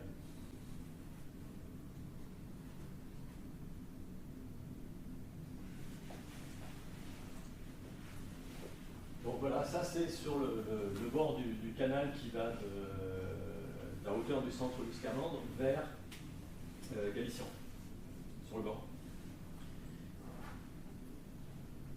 C'est apparu. Donc des arbustes à feuillage caduc, donc l'hiver, mais il n'y a plus que les arbustes sans feuilles. On passe sur le reste, là aussi pareil, grâce au vent, et se disperse. Qu'est-ce qu'il me fait là? Bon.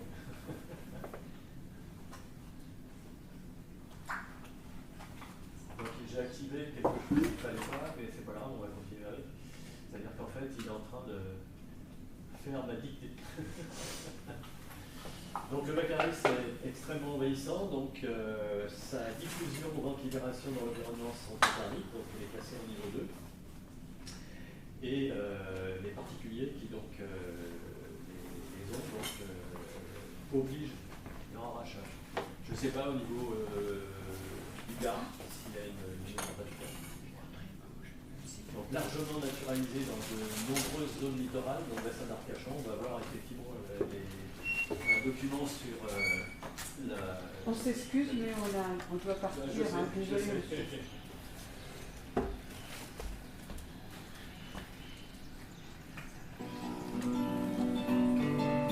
En quelques années, les marais de Kerbernard ont été totalement colonisés par le Baccharis. Les arbustes y font 2,50 m à 3 m. Le paysage est devenu totalement fermé. Seule une intervention mécanique permettrait de restaurer ce paysage et sa biodiversité. Maurice Brosseau, éleveur de moutons, a proposé de nettoyer gratuitement les talus. Il pourrait en disposer ensuite pour y faire paître ses moutons. L'association de protection de l'environnement des Amis des sites de Mesquer a obtenu de la municipalité la location d'une pelleteuse. Maurice Brosseau, l'éleveur, sait parfaitement l'utiliser.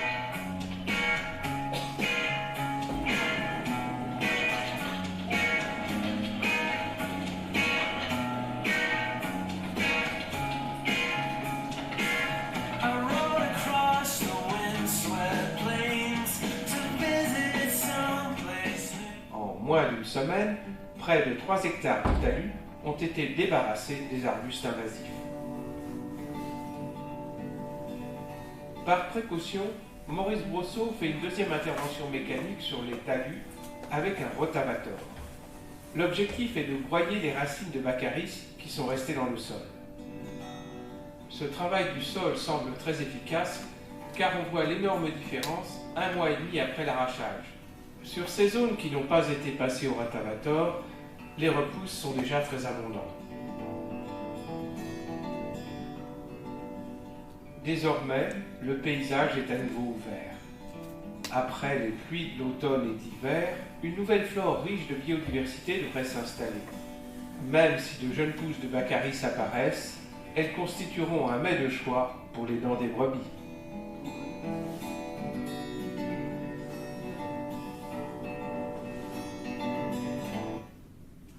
Donc là, on voit sur la carte de France qu'effectivement tous les littoraux sont concernés. la grosse tache ici bleue, bah, c'est la Camargue. Et là, donc, vous avez la reproduction d'une étude qui a été faite par la Tour du Bala en 2005 qui montre comment la croissance exponentielle du Baccharis en l'espace même pas de 5-6 ans, quoi. Donc voilà, effectivement, on s'aperçoit que c'est les roselières, donc il y a une compétition avec les roselières. Ce matin, dans la conférence, ça a été évoqué que les roselières en Camargue sont en voie de régression. C'est une des raisons de cette régression. Les bords de roselières, les friches, les bords de canal, robines, digues, chemins, c'est ce que je vais vous montrer sur les photos. Et donc on voit qu'effectivement, pratiquement tout le milieu commence à être vraiment atteint. Ça, c'est donc c'est la route qui va à Galician. Tout le long, donc, on a au premier plan des roseaux, il y a même parfois des plaines de Provence. Et donc, tout ça, c'est du Baccharis. Et là, on est dans la période de transition, il commence déjà les feuilles commencent à apparaître. Donc, je passe sur une autre espèce qui est l'Amorpha fluctuosa, qui est aussi très présente. Donc, pour ceux qui voudront venir demain à la sortie sur ces plantes-là, on ira voir j'en ai coupé ce matin, donc il faut les faire passer. Donc c'est l'occasion de vous indiquer un site qui vous permet de repérer les espèces envahissantes. Donc c'est ce qu'on appelle le faux indigo, donc avec des rameaux et des feuilles sur les rameaux.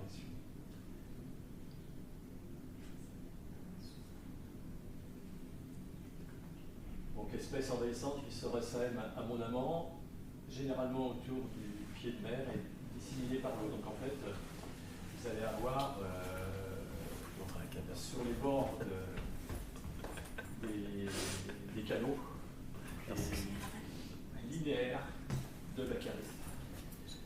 Donc là, les deux régions qui sont concernées par cette espèce, donc l'amorphe, c'est les deux départements, de PACA et là. Voilà, donc ici, c'est sur des représentations d'une vague de 5 km de carré. Toute la vallée du Rhône commence à être attaquée par le Baccharis.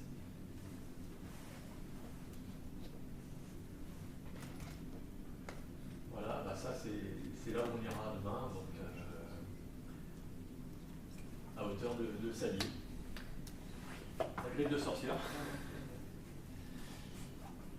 Donc il y a deux variétés, donc Carpobrotus edulis, c'est la jaune, et on verra tout à l'heure donc celle qui est mauve, qui est très très colorée, très magnifique, et qui est séduit par rapport à son esthétique et ses couleurs, et puis le fait que c'est quand même une grosse fleur. Quand elle fait la fleur, c'est bien, mais après quand elle a plus de fleurs, après c'est horrible, les racines quand ça se... Quand elle sèche, ouais.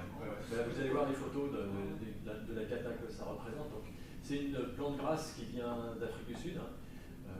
Quand vous la cassez, la griffe, il y a de l'eau qui sort, parce qu'elle pompe énormément d'eau dans le milieu.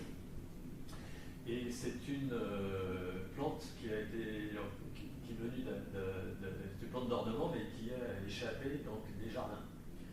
Et elle est très fréquente. Il y a dans l'eau des Pyrénées, la place au littoral. Voilà, bah, donc là vous avez effectivement, on la verra tout à l'heure. Et sur les plages même. Hein. Et donc là sur le Portugal, on la verra en plus gros plan tout à l'heure. C'est toute une colline qui est complètement couverte. Il n'y a plus rien d'autre que de la griffe de sorcière. Donc les tapis donc, font qu'il y a une diminution de 35 à 60% de la diversité des espèces végétales. Donc elle ralentit la décomposition de la litière et donc augmente l'acidité du sol. Donc effectivement, les espèces n'apprécient pas l'acidité. Il suffit de voir l'acidité sous les pins, il n'y a pas grand-chose qui pousse. Et les rats en raffolent. Donc c'est effectivement une espèce qui est un peu à proscrire aussi pour ces raisons-là. Marche arrière. Donc voilà, la seconde, Carpobrotus acinaciformis, C'est la même, sauf qu'effectivement, elle est violette et qu'elle pousse partout, quoi. Donc si vous allez à Marseille, vous allez en voir partout sur les trucs. Vous allez voir la carte d'expansion de cette espèce.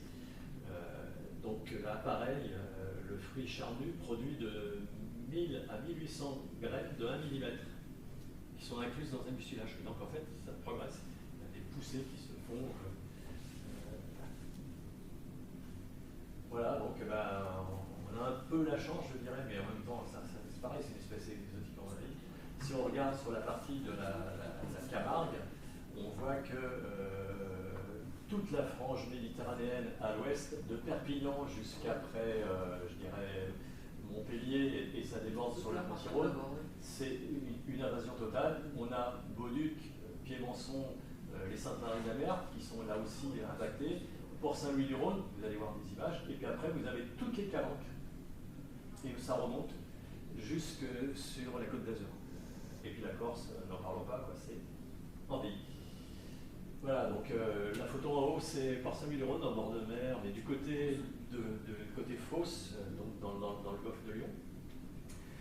À droite, c'est je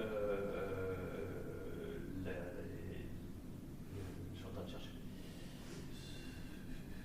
C'est pas Port-le-4, c'est à côté. Enfin, bref. Et je vous le donne en mille. Ici à gauche, en bas, Saint-Gilles. C'est dans Saint-Gilles, dans le centre-ville. D'accord? Ça pousse de partout.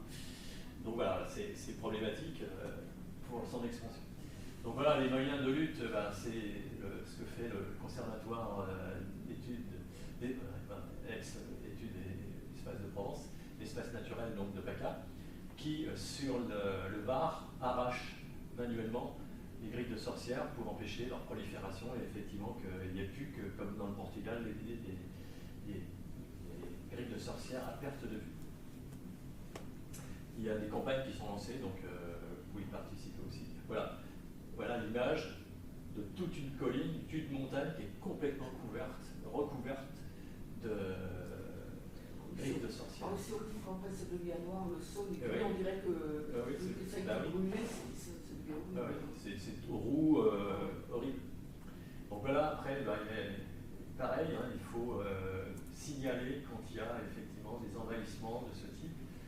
Et voilà, on est très peu nombreux, mais en fait, l'idée c'était aussi de réfléchir à ce qu'on peut faire sur les littoraux pour empêcher la prolifération de cette espèce. Vous avez un site Natura 2000, parce que là, entre le 4 et le Barcarès, j'ai reconnu la photo, ils ont un site, et on ils ont demandé déjà des volontaires parfois de venir arracher à la main des... C'est ça. Il y a eu la même chose. Il y a eu la même chose sur la petite Camargue, sur les temps de mer et tout. Donc, il faut rester vigilant et les alertes sur les différentes actions qui sont menées. La Jussie, donc, elle est présente ici sur les canaux, pareil, hein, donc sur l'axe qui va alors non plus à partir du centre de Scamane, non plus sur Galician, bien qu'il y en a, mais vers Aigues-Mortes. Et là, on la voit parce qu'il n'y a rien qui empêche le long du canal, en route, on voit la Jussie, elle n'est pas encore en fleurs, mais c'est un tapis immense de... Pareil, Amérique du Sud, voilà, donc reste colonie qui perturbe les écosystèmes locaux, bien évidemment, vous allez voir comment on peut lutter contre ça, pareil, par arrachage manuel. Donc aboutit à une diminution de la biodiversité, puisque c'est comme la griffe de sorcière, sauf que là c'est sur l'eau, elle prolifère et fait un tapis de plus en plus homogène. Alors, quand elle est en fleurs, il y a des pollinisateurs qui viennent se nourrir sur ces plantes, mais c'est pas la finalité, quoi. Le but du jeu, c'est que les poissons, il n'y en a plus. Comme elle a des racines en profondeur dans la base, il n'y a plus grand-chose entre-temps. Bon, là, je le cite en bas, c'est donc des opérations de gestion et de programmes de recherche. Moi, je me rappelle avoir participé il y a maintenant une dizaine d'années au Vigra, à l'arrachage, pendant 2 ans dans les marais, et on avait quasiment obtenu de pratiquement pas voir les repousses. Aujourd'hui, la Jussie est de nouveau de retour au Vigra. Donc les interventions restent souvent complexes à mettre en œuvre et sur du long terme. Exemple, nécessitant une coopération entre les différents acteurs du territoire impliqués et des stratégies de gestion adaptées aux sites colonisés, pouvant combiner un large panel de modalités d'intervention. Donc ça, sur la biologie de la jussie, on ne va pas en dire grand-chose, si ce n'est que là aussi, comme la canne de Provence, ce sont des rhizomes. Et donc si on coupe au-dessus, les rhizomes en bas dans la base et autres, fait que ça continue à pousser. Et donc, tapis de traînance de tiges flottantes où l'énergie près de la surface. Chaque nœud peut développer des racines adventistes, alimentant l'ensemble de la plante et préparant une régénération ou un bouturage en cas de casse. Donc, par bouturage, elle va se modiférer aussi.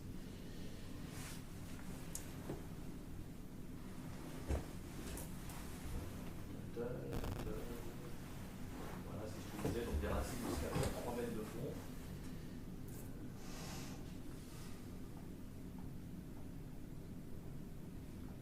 Donc on va regarder la vidéo sur le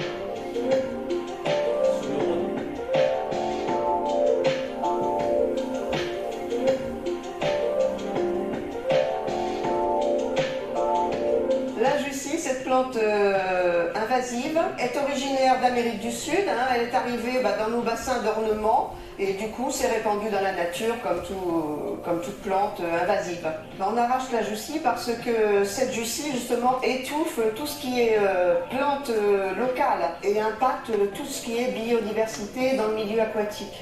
On l'arrache pendant sa période végétative, donc c'est-à-dire en fonction de la météo, d'avril à octobre, novembre maximum.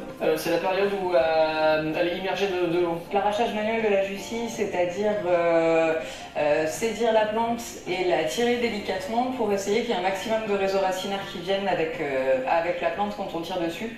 Parce que c'est une plante qui va avoir tendance à s'envaser énormément, à ralentir le courant, à favoriser le dépôt de vase. Et ce dépôt de vase va faire que ces racines en fait, vont être prises sur très profond. Donc le but de l'arrachage, c'est réellement pour essayer de limiter le développement de cette plante, d'arriver à en extirper un maximum de la vase.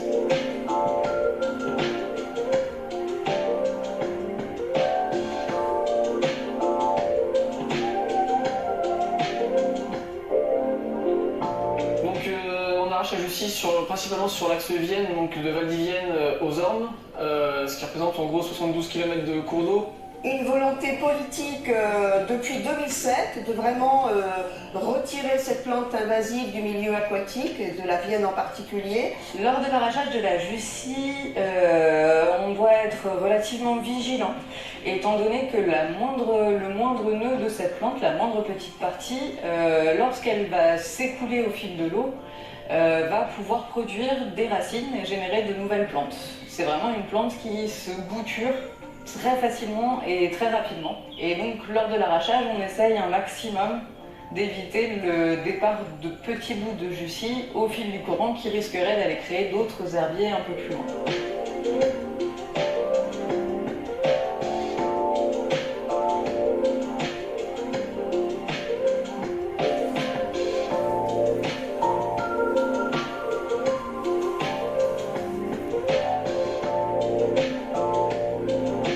On a deux techniques, on a l'arrachage manuel qu'on peut voir sur ce secteur-là. Donc là, c'est un arrachage de précision où donc on arrache la partie immergée et la partie racinaire.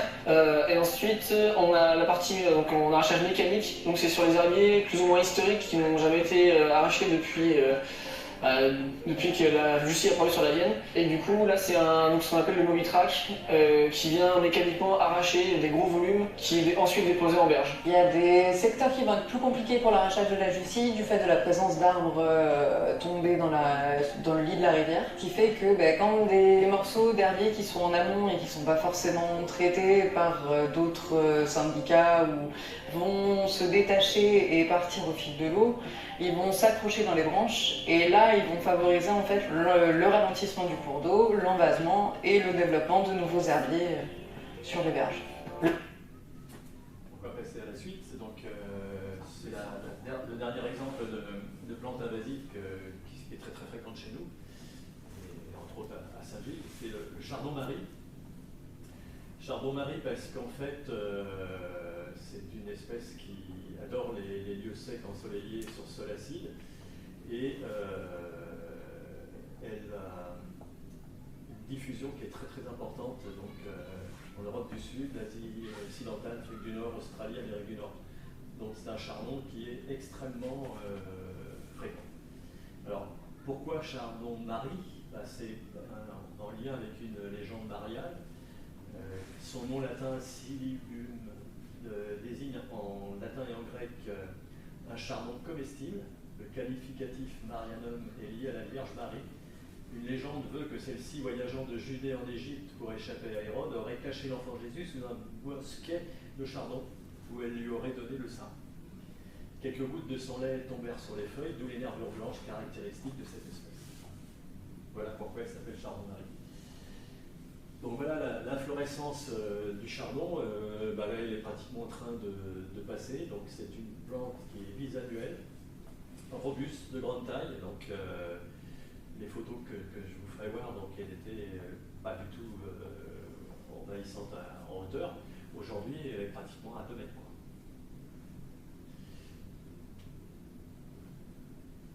Qu'est-ce qu'on peut en dire dans l'épineuse dure, oui, il suffit d'aller mettre les doigts dessus pour comprendre. Et la feuille immaculée de lait, on l'a vu pourquoi, c'est l'origine. Donc,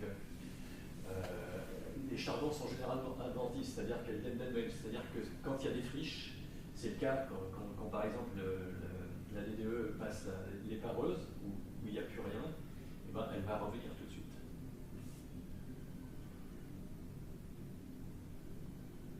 Bon, après ça, c'est sur des plans purement pharmaceutiques, sur les propriétés médicinales, mais on ne va pas s'étendre.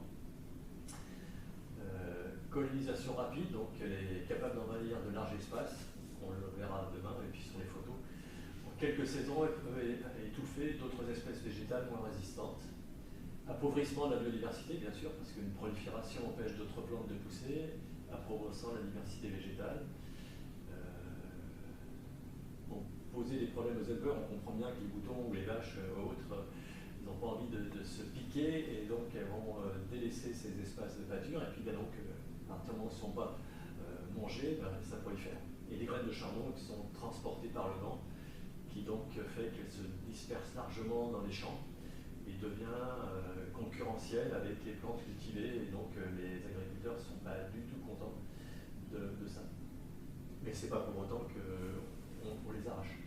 En France, la lutte contre les chardons est encadrée par des lois spécifiques, comme le Code rural et la pêche maritime, impose la destruction des chardons dans certaines zones, notamment celles proches des terres agricoles et réservoirs d'eau potable. En Bretagne, il est obligatoire de lutter contre les chardons des champs.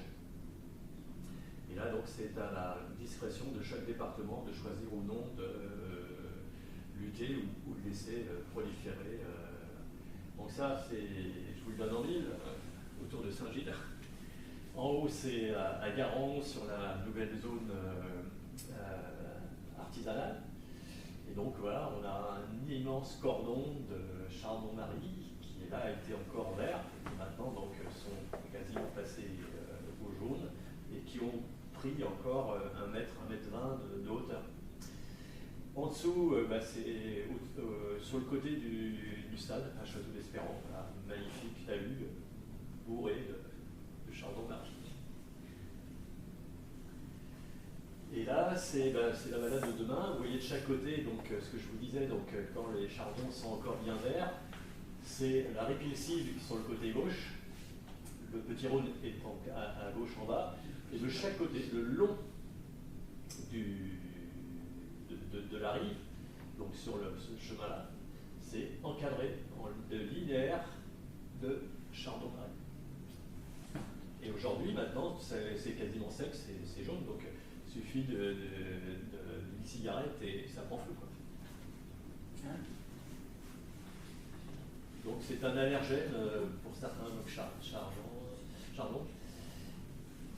Là, on est sur une source des forestiers qui sont dans une politique de développement durable et qui empêche la prolifération des chardons pour privilégier la diversité des écosystèmes. Donc là, on va passer à un deuxième grand chapitre, qui qui est qu'est-ce qu'on peut faire. Donc on l'a vu après, arrachage mécanique ou arrachage manuel. Si vous voulez bien se penser. Dans des fardeaux, il faudrait planter des artichauts. Ça fait partie un peu de la famille et c'est comestible, mais c'est pas invasif. Oui, mais on est dans la nature. Il faut éduquer les gens, il faut qu'ils comprennent ce que sont les invasions biologiques, pourquoi c'est contre-intuitif de lutter contre une forme de biodiversité pour protéger la biodiversité. Comment lutter contre les espèces invasives? C'est vrai que les perruches à collier, c'est joli, c'est vrai que l'écureuil gris, il est beau, mais l'écureuil gris qui vient d'Amérique est en fait en train d'éliminer complètement l'écureuil roux, qui est européen et qui est un compétiteur moins fort que l'écureuil gris, qui en plus porte des virus de manière saine et qui transmet à l'écureuil roux, qui lui y est sensible, que les espèces exotiques envahissantes arrivent de partout. Et donc cette prise de conscience est vraiment importante parce que les industries, les entreprises, mais aussi les particuliers peuvent introduire des espèces exotiques envahissantes parce qu'ils vident leur aquarium dans les toilettes pour le nettoyer et puis ils font des introductions soit de plantes, soit d'escargots, etc. qui après posent des vrais problèmes sur les écosystèmes. La toute première chose à faire, c'est prévenir. Prévenir vaut mieux que guérir. C'est la biosécurité, c'est empêcher les espèces d'arriver. C'est ce qu'il y a de plus simple, c'est ce qu'il y a de plus efficace, c'est ce qu'il y a de moins coûteux. On sait que certains insectes arrivent dans des cargaisons de bois, dans des cargaisons de fruits exotiques, etc. Et donc on peut savoir en fonction de la cargaison et de sa provenance ce qu'il faut chercher, et donc avoir des équipes qui filtrent au point d'entrée, aéroports, ports, comme c'est fait dans d'autres pays, les Américains, les Australiens, les Néo-Zélandais font ça beaucoup. Je rappelle que le frelon asiatique, qui est en France, est arrivé en fait dans une cargaison de poterie venue de Chine, et il s'agit d'une seule femelle qui était fécondée, qui est arrivée en 2004.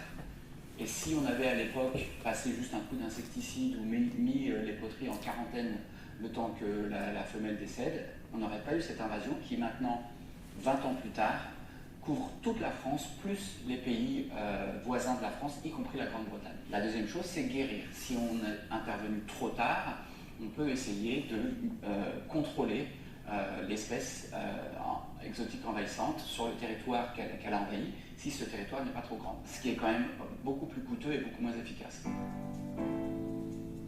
Le problème est que le fardeau de la preuve est sur les scientifiques, donc les scientifiques doivent prendre chaque espèce, une à une, et démontrer qu'elle est problématique pour qu'elle soit interdite d'entrée. 88 espèces actuellement, ça augmente régulièrement tous les ans, mais pas très très vite, qu'il faut mettre en regard avec 23 000 espèces, 24 000 espèces exotiques, dont à peu près 2500 qui sont problématiques, qui sont envahissantes en Europe. En Nouvelle-Zélande, ils n'ont pas ces listes noires, ils ont des listes blanches. Une espèce ne peut pas rentrer tant qu'il n'a pas été démontré qu'elle n'était pas problématique. Et donc le fardeau de la preuve, il est cette fois-ci sur les industriels qui, lorsqu'ils doivent introduire par exemple une cargaison de bois, doivent faire l'inventaire des espèces de champignons ou d'insectes qui peuvent être présentes et conduire des études ou faire conduire des études qui montrent qu'il n'y a pas de problème avec ces espèces. Si au contraire le fardeau de la preuve est sur les scientifiques et qu'ils doivent passer en revue chaque espèce parmi les 24 000 qui sont déjà présentes et les milliers qui pourraient être dans d'autres importations, c'est quasiment impossible. Et donc il faut vraiment changer de système et non pas changer de vitesse ou changer d'échelle. Et c'est vrai que c'est difficile pour un politicien de dire je vais mettre beaucoup d'argent sur la table pour éliminer un problème et je ne saurai jamais si ce problème aura été coûteux puisque je vais l'éliminer. En revanche, on sait que si ce n'est pas fait, c'est des milliards, des dizaines de milliards et des centaines de milliards qui vont être dépensés dans les années qui suivent.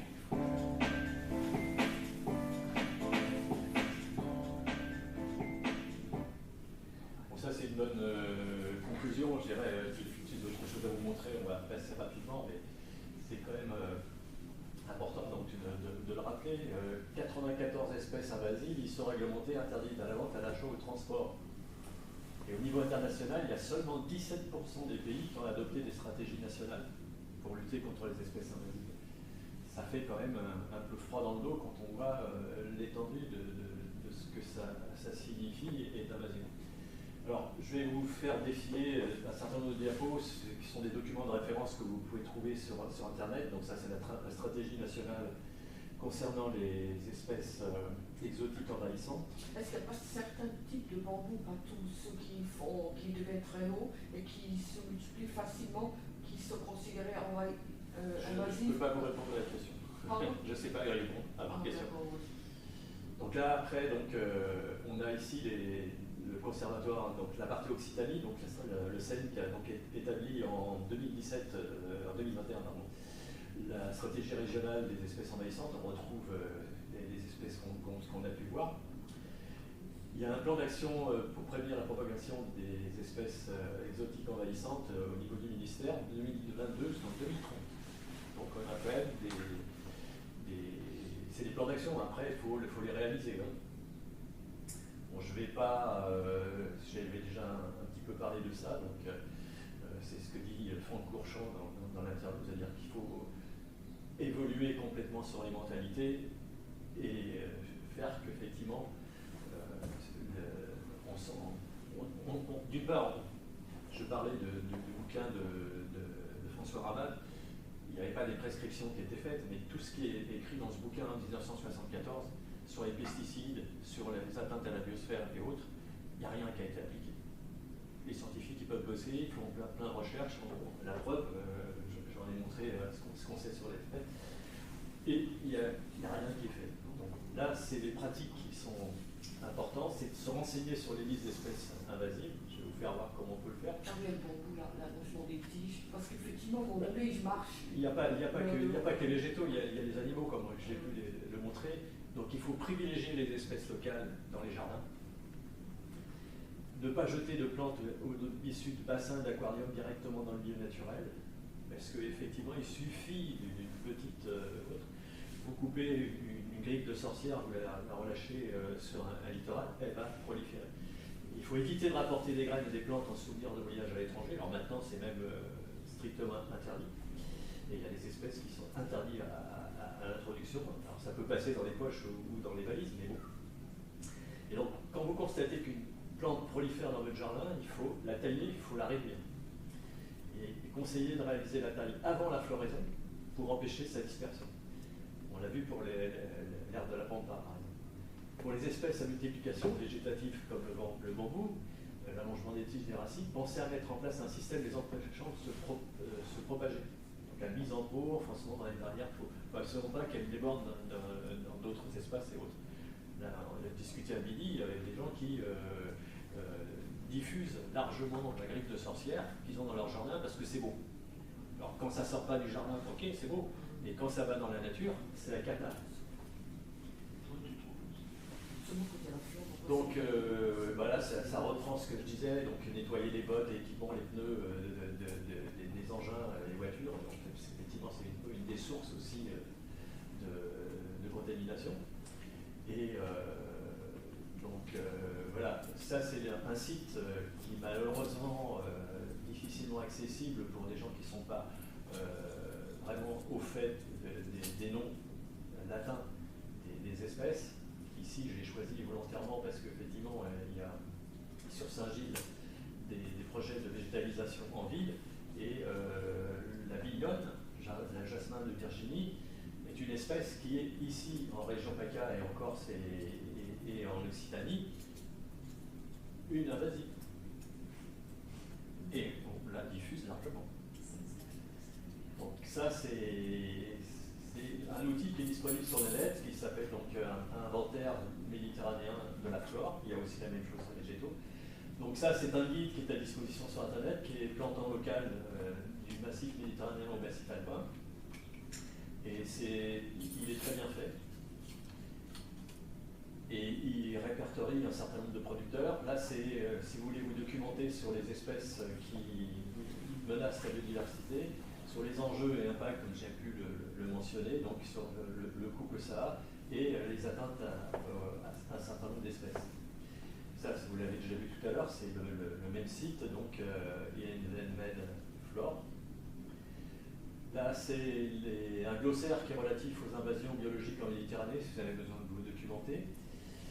Des plaquettes qui sont faites ici donc, sur 10 espèces exotiques envahissantes préoccupantes en Occitanie.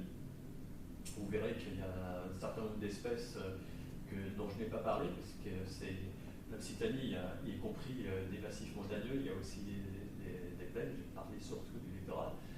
Documentaire aussi qui est très importante, c'était les chiffres que j'ai indiqués au début de la conférence sur le nombre d'espèces floristiques 256 et faunistiques 221 qui sont considérées comme des espèces envahissantes en France. Et là, il y a un lien pour accéder à une base d'information qui vous permet de repérer, alors c'est pour spécialistes, c'est toujours le même problème, c'est-à-dire effectivement, il faut connaître le nom de l'espèce et autres. Quand je parlais de l'ouette d'Égypte, la fameuse oie d'Égypte, elle est émergente, donc vous avez son statut. Et vous voyez que là, si on défile le nombre de pages qu'il y a dans cette ligne faune Occitanie, il y a des pages et des pages à l'écran. Pareil, liste de référence des plantes exotiques en région Occitanie, c'est disponible sur le net. Donc là, c'est une initiative donc, de l'INPN, donc Institut National de Protection de la Nature, sur les espèces, qui est une action des explorateurs de la nature pour justement renseigner les informations. Alors, je vais finir là-dessus parce que ça me tient vraiment à cœur. On l'a vu, Franck Courchamp, donc, dans les interviews, que j'aime beaucoup parce qu'en fait, il fait ce travail d'information, de sensibilisation dans les médias, mais aussi, il travaille sur une problématique d'art et sciences qui est de travailler avec un dessinateur de bande dessinée pour faire ça.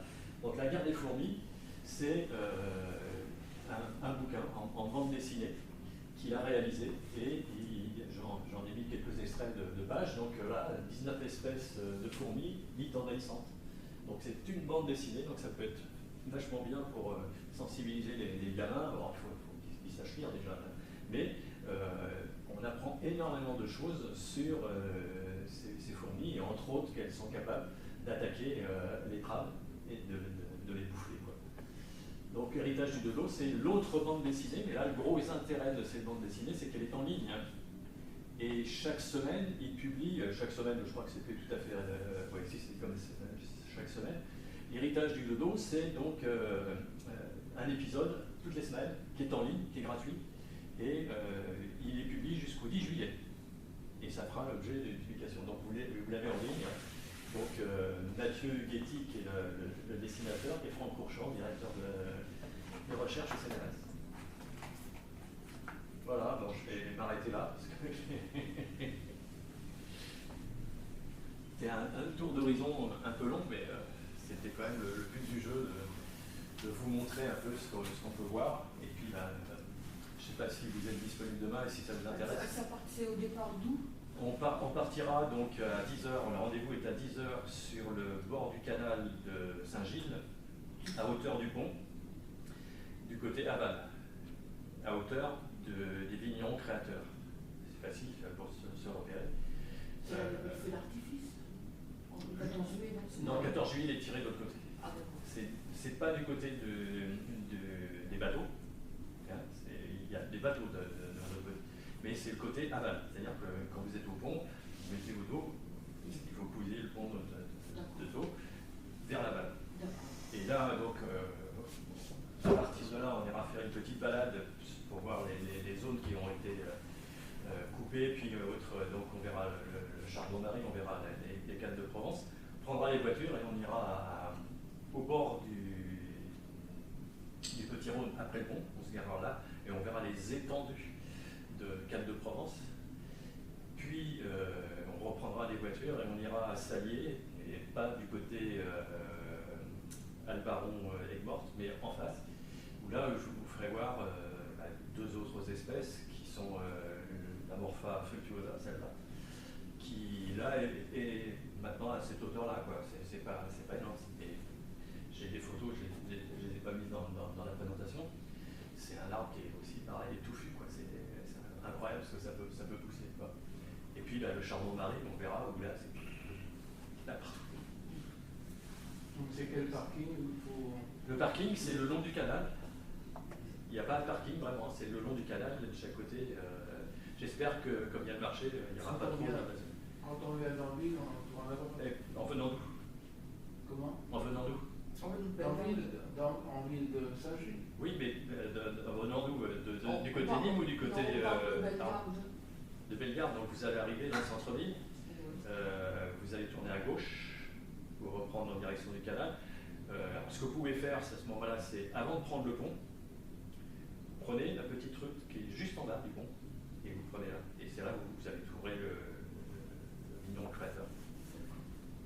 Il y a de quoi se garer normalement, sinon s'il n'y a pas de quoi se garer, on ira se garer après l'ancienne voie de chemin de fer.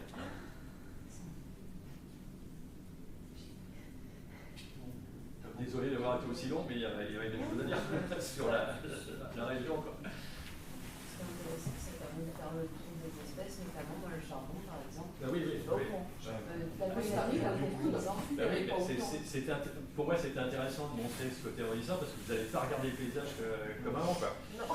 Et moi c'est pareil, maintenant sur les routes, je me dis c'est pas possible, c'est pas possible. Quoi. Je fais partie des personnes où on regarde du moment où ça a été introduit dans les territoires, finalement, c'est une normalité, c'est pas quelque chose qui est intervenu comme un changement.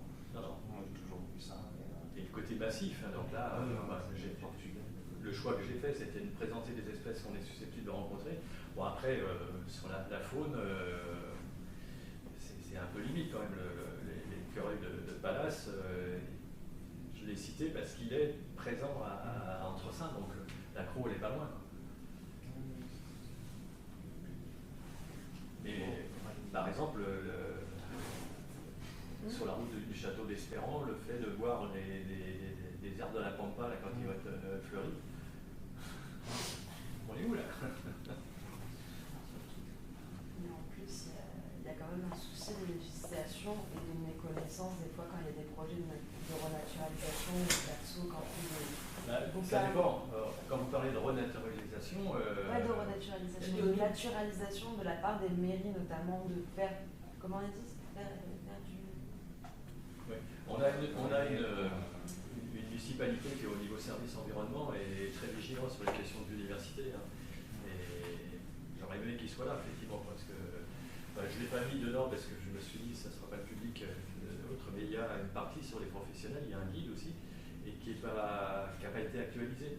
Mais la législation elle évolue. Et pourquoi la carte de Provence, elle n'est pas aujourd'hui en France en niveau 1 pourquoi il n'y a pas de mesures qui soient prises ici dans le département? Pour moi, c'est quand même assez problématique. Quand ils font quelque chose, ils font finalement même pas attention à des fois peut-être dans certaines municipalités qui vont replanter dans un parterre, dans un machin, et ça derrière, ça a les mêmes effets que ce qu'on a pu voir. On est ici dans un isolat au château d'Espérance, d'une part parce que c'est clôturé, mais aussi parce que c'est quand même des espèces qui ont été introduites. Et on n'a pas tout introduit. Il n'y a pas de reptiles, par exemple, ici. C'est quand même une exception. Quoi. Sur une surface comme ça, c'est quand même assez exceptionnel. Et pourquoi parce qu'effectivement, ces espèces ne se sont pas introduites. Quoi. Elles ne peuvent pas passer. Quoi. C'est des barrières après. Et pourtant, elles ne sont pas loin. Les couleuvres, elles sont sur le bord du canal et tout. Toute la différence d'un espace vert à destination à l'être humain et des espaces verts.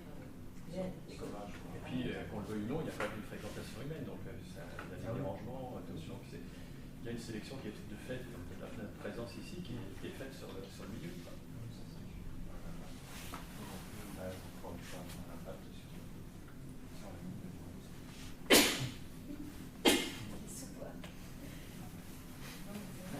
Je vous remercie. Merci. Ça vous dit d'aller balader demain? Pour la planète de demain, justement, il faut avoir obligatoirement une voiture ou pas? Non. Ah non, voilà. À partir du moment où on a 2 ou 3 voitures, moi j'en ai mis un numéro de téléphone pour que les gens s'inscrivent. Voilà. Actuellement, j'ai que 2 amis qui vont venir, donc peut-être que demain j'aurai la surprise de voir qu'il y a des gens qui viennent, mais ça m'étonnerait, donc à 2 ou 3 voitures, on va y arriver.